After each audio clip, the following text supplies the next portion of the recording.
Hello, everybody! Welcome to another episode of Reacting Reddit, where real humans read, react, and summarize trending topics online using comments on Reddit. Today, we're going to be talking about Charles Dickens because it's his deathversary, and as you know, we like celebrating people's lives on the days that they die. So, for some context, who is Charles Dickens? Charles Dickens is one of the most famous English authors of basically all time. If you want to check out his Wikipedia and stuff, here's some how do they get these crazy HD images? Do they just remaster them? There's no way they had photos like this back then. He was alive in the late 1800s and is a great example of a person who in his writing did very beautiful, wonderful things. But in his family, he wasn't able to be supportive to his family and often was quite cold and aloof. And it's kind of interesting how often that happens, where you learn about somebody and you study their work and it's like next level, furthers humanity. Like he wrote to make people in Victorian England really understand and try and relate to the poorer people who were most people in England. He did a lot. For example, in the super famous book, Oliver Twist, right? You've probably heard about Oliver Twist. If you haven't, it's the one where you follow this kid in an orphanage, in a poorhouse, and what his life is like. But that kid in the orphanage, it's not just some random kid. Dickens wasn't like, oh, well, if I write my book about some normal poor kid, then all of these wealthy people who can actually make a difference, they're not going to relate to that. They're not going to care, and they're not going to read, and they're not going to expand their minds with my book. So what he did is he made a kid who was relatable to the wealthy people. He put a kid who was from a wealthy family and starts out in a wealthy situation, but then life takes that away from him and puts him in a situation where he loses that and is in a poorhouse. And the whole point of that is because Charles Dickens wanted his character to be more relatable to the people who had money so that by reading it, they would hopefully become more open-minded to the struggles and hardships of that era. And if you think times are tough now, back then it was next level tough. You probably wouldn't even make it to the age of 15 without knowing somebody who died of some horrible illness and someone else who died violently. Most people were alcoholics. There wasn't much money. The middle class basically didn't exist. It was completely different way of living. This is a time where if you were born poor, it was very, very hard for you to get out of that life. Whereas now, if you're born poor, at least if you can find a cell phone or something that can see the internet, you have the potential to learn. Maybe it'll take you 10 years, but you can learn a language. You can educate yourself for free. Whereas in the past, that literally was not possible. We're talking about an era of time where if you went into debt, your family was put in jail with you. You were forced to live in a debtor's prison. That doesn't happen anymore. You're not going to go to jail over being in debt, and they're certainly not going to put your 8-year-old kid in jail as collateral because you owe debt. But that was the reality of this world. It was a horrific time, okay? And he was alive during that time and was a very prolific writer. And ultimately, my takeaway from Charles Dickens is that he wanted to trick people into learning what they needed to know without them realizing that it was what they needed to know. Because most of the time, people don't actually want to learn the things they need to know. They want to learn the things that aren't actually that important to them, but are superficial or make them look all smart and powerful or whatever, but they don't actually want to learn the things that are gonna get them there. Does that make sense? Still true today in society. Absolutely still true, even though this guy is over 100 years dead, right? So this post was originally by Gamerman15, and without further ado, let's get into some of these replies. The first reply is by Hey Noni, and says, for the zero that it's worth, Shakespeare and Dickens were my favorite writers growing up, and they are still both top 3 or 4.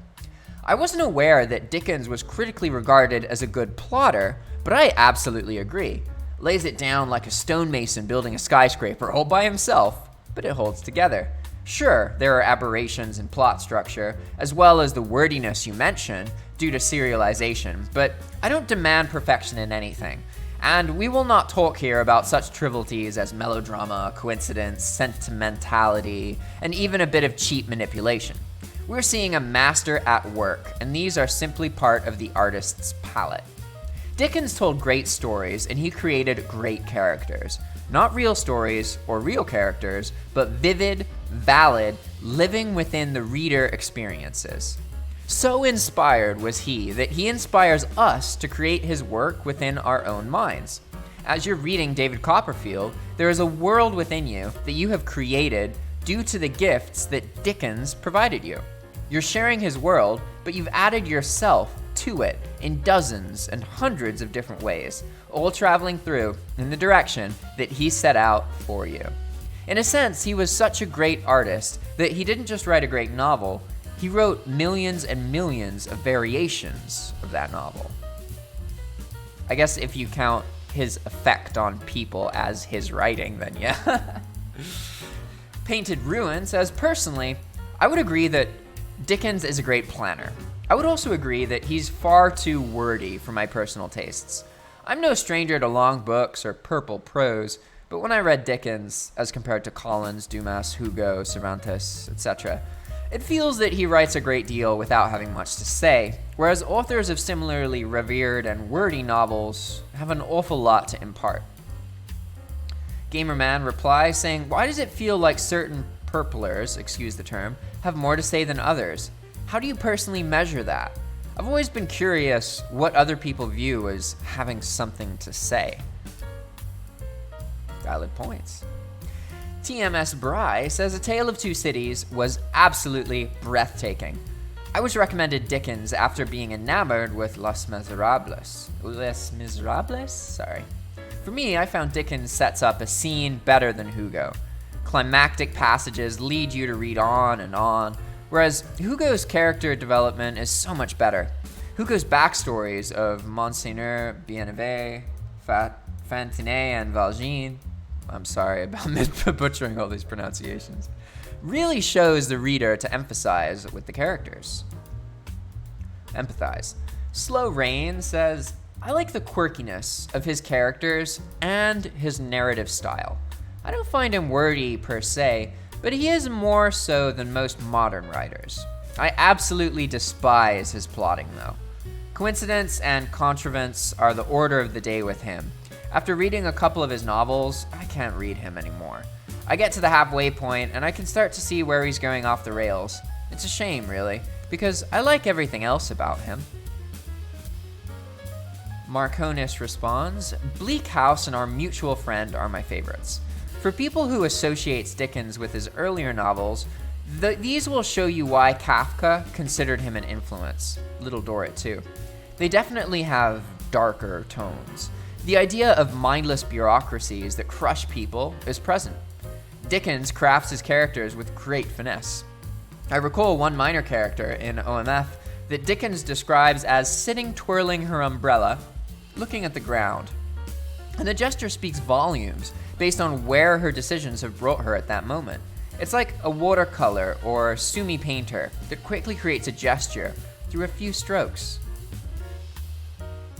Mystic Peaks says, overly verbose, Dickens? Perhaps, but some of the best passages that I've read have come from a Dickens novel. I loved growing up with David Copperfield and loved the redemption in A Tale of Two Cities. He is one of my favorite authors. Fictional Girlfriend says, his books are, to me, the reading equivalent of eating a manila envelope. Simultaneously boring and terrible. I get the same thing from a few other 19th century English language writers. I'm looking at you, Melville. The stories seem interesting, but is buried in gray, oppressive, overly wordy prose. Time of the era, I guess. Archmaniac says, I enjoy Dickens. I've only read a few of his novels, though. My favorite so far has been Great Expectations. OK27 says, Oliver Twist is one of my favorite novels. Some of Dickens' stuff is better than others, but I have definitely read some gems. He does tend to be a bit wordy. So I think the wordy comments are more about, that's kind of what it was like in that era. Like, if you listen to anybody's, speeches or writings from the 1800s, you don't find people who were like, less is more, as few words as possible. Like, that just didn't really happen. People were quite flowery with the way that they speak back then. And in general, English has become less and less flowery over time. So people who are used to modern English are often, they don't like reading old English books because they are really wordy. So personally, I don't think that it's really accurate to say that Dickens is that wordy, because from his time, that was kind of just normal. It's more accurate to say that, like, the people who were less wordy of that time, they were the weird ones. They were the abnormal ones. Dickens being wordy, that was just normal. That was just how things were back then. So personally, that's my take on the wordiness thing. Varo Riatinas says, what's the general opinion on Charles Dickens? Well, he's a canonical prose fiction author at the very least, and probably a major one. Modern scholarship doesn't go in much for canonicity, but I can't think of a single person who would find excluding Dickens a credible decision. This had led me to believe he's the second greatest writer, only behind Shakespeare. That's an overstatement. Reasonably. If one were arbitrarily ranking writers, he wouldn't even be close to number 2. Even with English prose fiction, he'd probably be behind, or at most somewhere among Swift, Austen, Melville, and a host of other 20th century writers, e.g. Joyce, Woolf, Beckett, Faulkner, McCarthy, Pynchon, and Munro. Would I insist that Faulkner is a better and more important writer than Dickens? Probably not, but at least it's arguable. I don't know, why do people always say Shakespeare was the best writer? Isn't it like fairly common knowledge now that most of the stuff that he got credit for, he didn't actually write? Is that a lie? Is that like fake news? I don't know. The original poster, Gamerman, says, I should have specified, I meant English as in from England. Probably followed by Stevenson. I switched the two around a lot. 20 and above says, I struggle with his works, even including A Christmas Carol, which I plan to reattempt this year, but with an audiobook. He is just a little too verbose for me, and I say that as somebody who reads the Bronte, Gaskell, and Austen. It could be that his plots aren't my cup of tea, though I would like to tackle the Pickwick Papers, as I hear it's pretty humorous. Freak Joe says, I just finished A Christmas Carol last evening, and I mostly agree. It was quite hard to get into, and I reckon the only reason I stuck into it was my love of the Disney movie version. But, and this is a pretty big but, the last pages just flew by. I'm not sure whether I actually started getting used to the book's style or something else made things easier, but the last 20 pages definitely made the ones before that worth it. Maybe give it one more try. I mean, it's really quite short, so even if you only read a handful of pages a day, you could finish it before Christmas.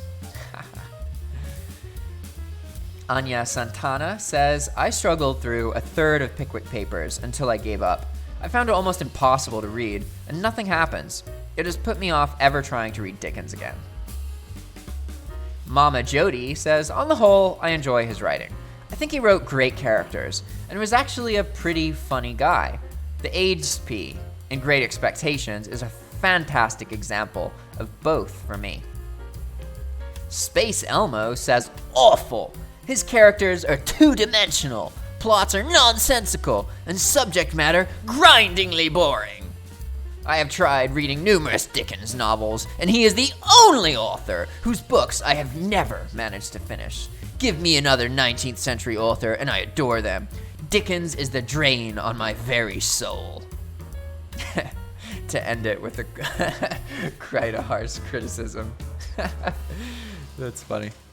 All right, everybody, if you like this kind of content, please reach out comment, watch another video, subscribe, or like the video. You got a myriad of options if you want to support the content. And if you want to make content like this or make thumbnails in general, if you're interested in YouTube content creation relevant to your interests and trends in a fast, rapid way without spending hours and hours and hours and hours and hours editing videos, then reach out to us, because we are a team that's making software solutions for YouTube content creators.